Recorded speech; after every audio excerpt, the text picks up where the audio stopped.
যদি ওনারা চিন্তা করতো যে এরকম যুদ্ধ হয়েছে আমরা এই দেশে যাব না, এই ব্যারিয়ার থাকলে কিন্তু আসলে হবে না। যুদ্ধ তো যুগের পর যুগ বিভিন্ন দেশে হয়েছে, কিন্তু তাদের মানুষরাও তো সেই দেশে যাচ্ছে, পড়াশোনা করছে বা শপিংয়ের জন্য যাচ্ছে।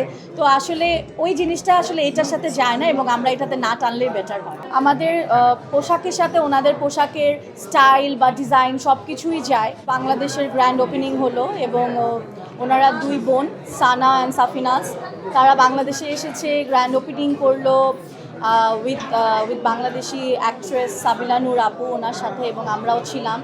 তো খুবই ভালো লাগছে যে বাংলাদেশে সানা সাফিনাজের যে ক্রেজটা, আমরা ছোটোবেলা থেকেই সানা সাফিনাজের ড্রেস পরে আসলে বড় হয়েছি।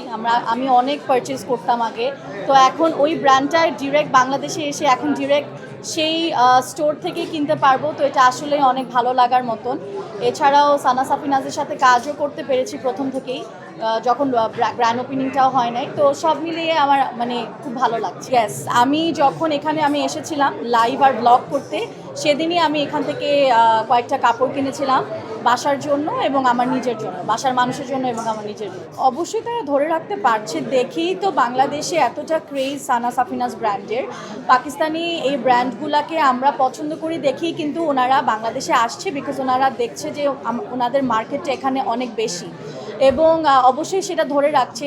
এবং একটা মুসলিম কান্ট্রি থেকে এমন একটা ব্র্যান্ড আসছে, আমাদের দেশটাও মুসলিম একটি কান্ট্রি, তো আমাদের পোশাকের সাথে ওনাদের পোশাকের স্টাইল বা ডিজাইন সব কিছুই যায়। তো এই জন্যই সানা সাফিনাজের ক্রেজটা অনেক বেশি ছোটোবেলা থেকেই, এবং অবশ্যই ওনারা ধরে রাখছে, আমি এটা বলবো। পাকিস্তানের যে পোশাক ব্র্যান্ডগুলো রয়েছে তারা বাংলাদেশের জনপ্রিয় হচ্ছে, সেক্ষেত্রে কি ওই যে তরুণীদের মাঝে বিশেষ করে আপনাদের মতো তাদের 71 এসে কি ঢাকা পড়ে যাচ্ছে কি না? আসলে এখানে এত যদি জিনিসগুলো আনি তাহলে অনেক কিছুই আনা যাবে। হ্যাঁ, তাহলে পাকিস্তান বাংলাদেশের সাথে বিনিয়োগ হতো না, ওই দেশের সাথে কোনো কাজ হতো না। এটা তো শুধু আমরা তো ক্ষুদ্র, আচ্ছা ঠিক আছে আমরা প্রমোশনের কাজ করছি বা বিভিন্ন মার্কেটিংয়ের কাজ করছি, তো এত বড় বড় বিনিয়োগ হচ্ছে এবং সানা সাফিনাজের মতন এত বড় ব্র্যান্ড আসছে বাংলাদেশে। যদি আমরা ওই চেতনাকে ধরে রাখি তাহলে তো আসলে ইন্টারন্যাশনালি আমাদের দেশটাও আগাতে পারবে না, আমাদের দেশকেও অন্য দেশ চিনবে না, এবং অন্য দেশও আমাদের দেশকে চিনবে না।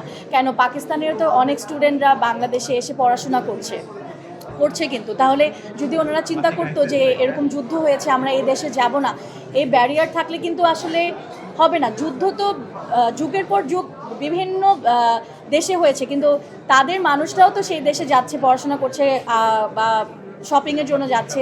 তো আসলে ওই জিনিসটা আসলে এটার সাথে যায় না, এবং আমরা এটাতে না টানলেই বেটার হয়।